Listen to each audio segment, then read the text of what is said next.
Scatterbrained. What were you thinking? The scriptures declare wisdom is the principal thing. Therefore get wisdom. In all you're getting, get understanding. Proverbs 4 verse 7. The preface. As part of the Many Are Called, but Few Are Chosen series, we discussed there's no cheat code to Yahuah, Yahusha, the kingdom and paradise, and critical independent thinking. Could it be your mindset? In this third part of the series, we are going to address being scatterbrained to assist us in identifying the matter of what were you thinking. First, I want to point out that this lesson and commentary is in no way to mock clinical psychological brain functions or being discriminatory. Having said that, I want us to discover through introspection and retrospection our way of thinking and where it originated. The purpose of addressing this is to gain understanding of how certain information and spirits are passed through words and matter spoken, written, and taught individuals and the collective that have an impact on how we think and respond. This information can be good and righteous as well as bad and unrighteous. This is the fruit of the trees the scriptures are conveying. A good tree bears good fruit, while a bad tree bears bad fruit. This fruit, of course, is not natural fruit, but spiritual fruit and food that we consume for our spirit man. Now, most of us have experienced walking out of the house or room and forgetting something and not being able to remember what it is that we forgot. We often chalk it off to a brain freeze or a brain fart moment, when often it is due to being scatterbrained. Some of us have more of these moments than others. What we're talking about today are matters of the spirit that have an impact and affect, often causing people to be scatterbrained. This matter of being scatterbrained impacts one's relationship with Yahuah because of not being focused on one foundation and having the eyes to see and ears to hear. Scatterbrained. While some may take offense to the word and term scatterbrained, the reality is many people suffer from forms of it more often than discussed or realized. Please understand that I'm not mentioning anything here to be offensive in any way. I'm addressing this topic and issue as it has and continues to plague many. As many speak of this term, scatterbrained, as casual conversation, especially when making light of forgetful moments, more severe cases of it from a clinical perspective in modern time, is often classified as attention deficit disorder, ADD, or attention deficit hyperactivity disorder, ADHD. These terms point to not being able to focus, leading with a conscious mind, thereby using your subconscious lower state mindset to carry out tasks in daily life. Suffering from ADD, ADHD, or being scatterbrained often has moments of forgetfulness, foolishness, disorganization, and more. Have you experienced this? Most of us have, at least on smaller scales that may not be classified as clinical ADD or ADHD for our biological activity and needs. I'm mentioning all of this because there's a psychological aspect of this that most often aren't aware of. If a person or group analyzes and examines your behavior, they know how to tap into your psyche and change, distract, or alter your behavioral patterns, therefore causing you to be scatterbrained and distracted from what would have already been part of your conscious mind. By no means am I stating that being scatterbrained and having ADD or ADHD are the same, although one may question the matter. What I am saying is that your conscious mind makes healthy conscious decisions based on truth and knowledge it knows how to process from a cognitive perspective. Your unconscious mind makes unhealthy decisions while thinking you're making healthy decisions based on the knowledge and information one has, which is often not the truth. Let's look at Romans 7, verses 17 through 25. Now then, it is no more I that do it, but sin that dwells in me. For I know that in me, that is in my flesh, dwells no good thing, for to will is present with me. But how to perform that which is good I find not. For the good that I would I do not, but the evil which I would not that I do. Now if I do that I would not, it is no more I that do it, but sin that dwells in me. I find then a law, that when I would do good, evil is present with me. For I delight in the law of Elohim after the inward man. But I see another law in my members, warring against the law of my mind, and bringing me into captivity to the law of sin, which is in my members. O wretched man that I am! Who shall deliver me from the body of this death? I thank Elohim through Yahusha Mashiach, our Adonai. So then, with the mind, I myself serve the law of Elohim, but with the flesh, the law of sin. Now the spirit of Paul, which dwells in many of us, struggled or struggles with the scatterbrained double-mindedness. Instead of staying locked in and focused on the righteousness in spirit and in truth, Paul demonstrates, like many of us, that his spirit is warring with his external natural body in the affections and lusts of man, not sexual, to obtain worldly things. Paul understands the members of his body are warring against the law that has been indoctrinated and given to him. Have you recognized in your spirit what Paul has identified in you? Let's let that sink in for a moment. Okay. You're a subject to man. Man has been studying man, you, for thousands of years. Your behaviors, your psyche, and how they can manipulate you to think and do what they want you to do for the sake of man and not the sake of Yahuah. In doing so, they conjure up cunning and subtle ways to appease you enough to satisfy you while gaining access to your mind, thoughts and ways to distract you from survival while simultaneously forgetting what's on your conscious mind to do the right thing for the right reason. Once they're tapped in, they get you focused on daily survival. They tell and teach you that everything is about the economy from a macro and microeconomic perspective, when it's about them having control of your mind to have you believe on their version of supply and demand, which is controlled by their religions, economy, entertainment, banking, and more. In other words, it's a lifestyle. When your conscious mind knew that the earth is Yahuah's and the fullness thereof, there was not scarcity or famine of spiritual or natural food. Hence are why the scripture states, "Let no man deceive you." Let's look at the following scriptures. 2 Thessalonians 2, verses 1 through 6. Now we beseech you, brethren, by the coming of our Adonai Yahusha Mashiach, and by our gathering together unto him, that you be not soon shaken in mind or be troubled, neither by spirit, nor by word, nor by letter as from us, as that the day of Mashiach is at hand. Let no man deceive you by any means, for that day shall not come, except there come a falling away first, and that man of sin be revealed, the son of perdition, who opposes and exalts himself above all that is called Yahuah, or that is worshipped, so that he as Elohim sits in the temple of Elohim, showing himself that he is Elohim. Remember you not that when I was yet with you I told you these things, and now you know what withholds that he might be revealed in his time. Based on this and other scriptures, we know that the whoremonger, unclean, covetous man, and idolater will be exposed, and are not to be deceived by the vain words of these spirits, which are of man.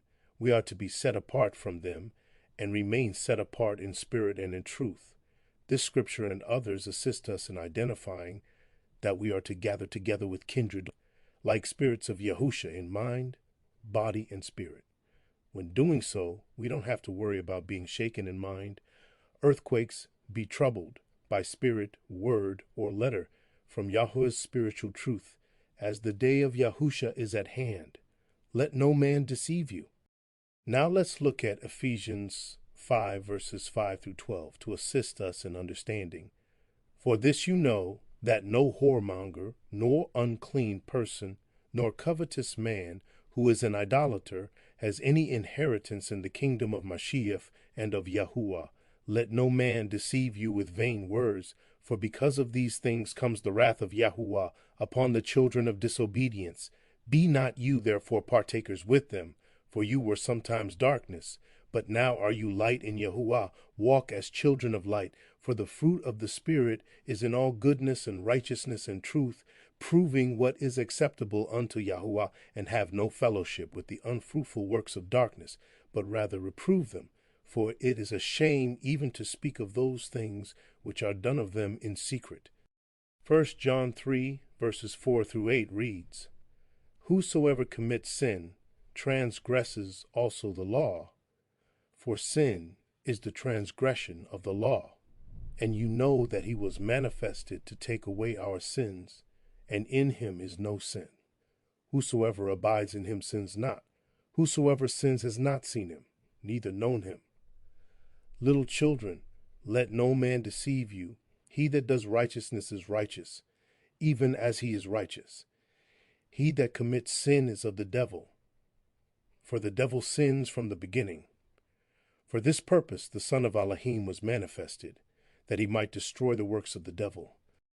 And 1 Corinthians 3, verses 16 to 23 reads, Know you not that you are the temple of Yahuah, and that the Spirit of Yahuah dwells in you? If any man defile the temple of Yahuah, him shall Yahuah destroy, for the temple of Yahuah is holy, which temple you are. Let no man deceive himself. If any man among you seems to be wise in this world, let him become a fool, that he may be wise. For the wisdom of this world is foolishness with Yahuah. For it is written, He takes the wise in their own craftiness. And again, Yahuah knows the thoughts of the wise, that they are vain. Therefore let no man glory in men. For all things are yours, whether Paul, or Apollos, or Cephas, or the world, or life, or death, or things present, or things to come, all are yours, and you are Mashiach's, and Mashiach is Yahuah's. Let no man deceive himself.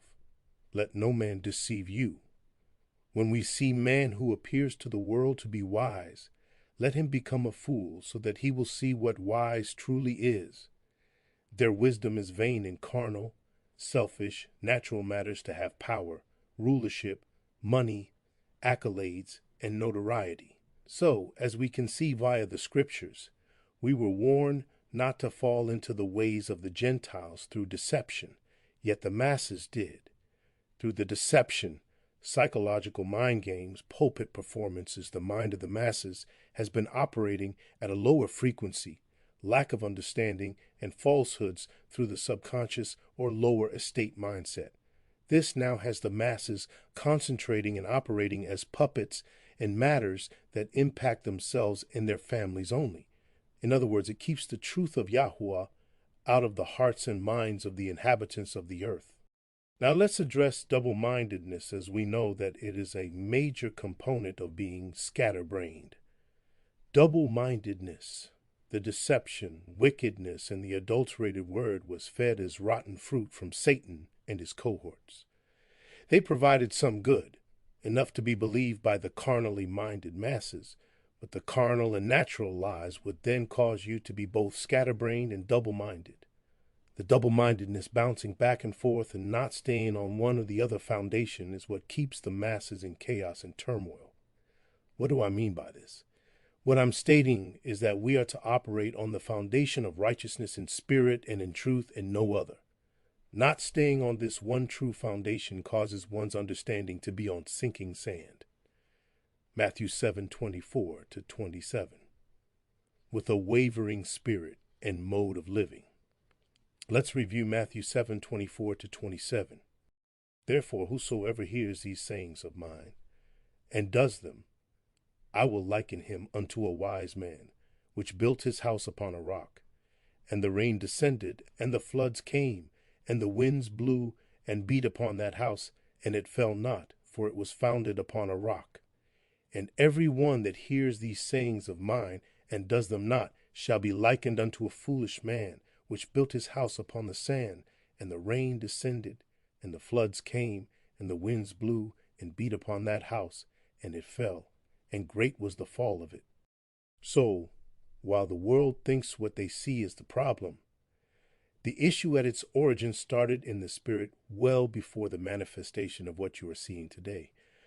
The promises of prosperity that's taught in these churches and synagogues of Satan have been taught that you should obtain them, which are out of context, out of time, and out of season.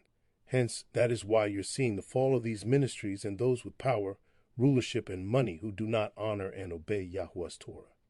The form of bartering in money will always be around, but the love of it is demonstrated in the hearts and minds of the masses over the past 3,000 plus years have orchestrated evil. All of this is because the masses have been led into the broad and wide gate instead of taking the narrow gate, Matthew 7:13-14. Which brings us to discussing the broad and wide gate. The following chart depicts the broad and wide gate that keeps the attention of the masses, with the narrow gate at the top that few will find and follow. Matthew 7:13-14. Based on the chart below, what's in your mind? Remember, you can't be lukewarm or scatterbrained trying to be between the two. You either love one and hate the other, or else he will hold the one and despise the other. You cannot serve Yahuah and Mammon. Matthew 6:24, Luke 16:13. Take a few minutes and review this chart for your understanding. We see that the broad and wide gate consists of many languages being religions and belief systems, led by the false prophets, crafting graven idol images, turning the truth into a lie, and manufacturing man's holidays and paganism, which is the tree that bears rotten fruit, and also divided the masses through hatred, biases, wars, inequity, and social injustice, all leading to the destruction of the minds. When we put on and wear the whole armor of Yahuah in spirit and in truth, and follow the narrow gate, which few will find, we find that it is contrary to the way the world or man operates, due to being set apart for Yahuwah's name's sake and his righteousness. Now let's discuss the distractions and excuses that causes many to be scatterbrained. Distractions and excuses. By now you've heard me say people do exactly what they want to do. This is exactly what occurs when it comes to studying and getting to know our Creator, Yahuwah. This is also the case when it appears to be good rather than that which is good. Anytime we attend to matters above our Creator, Yahuwah, we've been distracted, and many make excuses for their distractions. While we do have to attend to our daily lives, which Yahuwah is more than mindful of, we are to keep our hearts, mind, soul, and spirit focused on Him. Many choose to do what's close to the heart and mind. Unfortunately, it is often not serving and building a relationship with our Creator in spirit and in truth by studying to show themselves approved unto Yahuwah. Man always makes excuses for matters that are most important to them and not to Yahuwah. In other content and lessons, I've spoken about having the heart of David as stated in the scriptures. We all must ask ourselves, is my heart and mind focused on Yahuwah? And am I putting him before other matters? This is something that is internal to each of us, which is where judgment takes place. Judgment is coming and is here. Are you ready to deal with the truth regarding yourself and what our Creator has been conveying all along? Now let's wrap this up with the conclusion. A double-minded person is distracted by design by the transgressors to keep your mind from addressing the higher consciousness of your mind, body, and spirit. The scatterbrained of many is the vacillation of operating in the lower estate mindset through the traditions of men, religion, ego, politics, society, and others that dictate and often controls and manipulates you when one allows. When one is scatterbrained, one follows the broad and wide gate with the hopes of prospering from the narrative that has been presented, which is contrary to our Creator, Yahuwah. Man does what he or she wants to do, which is often not the will of Yahuwah, but the will of themselves. We are to be set apart with a transformed and renewed mind of righteousness, and only eating from the tree of life, which is the breath of life, spiritual life of Yahuwah, and surrender all to him.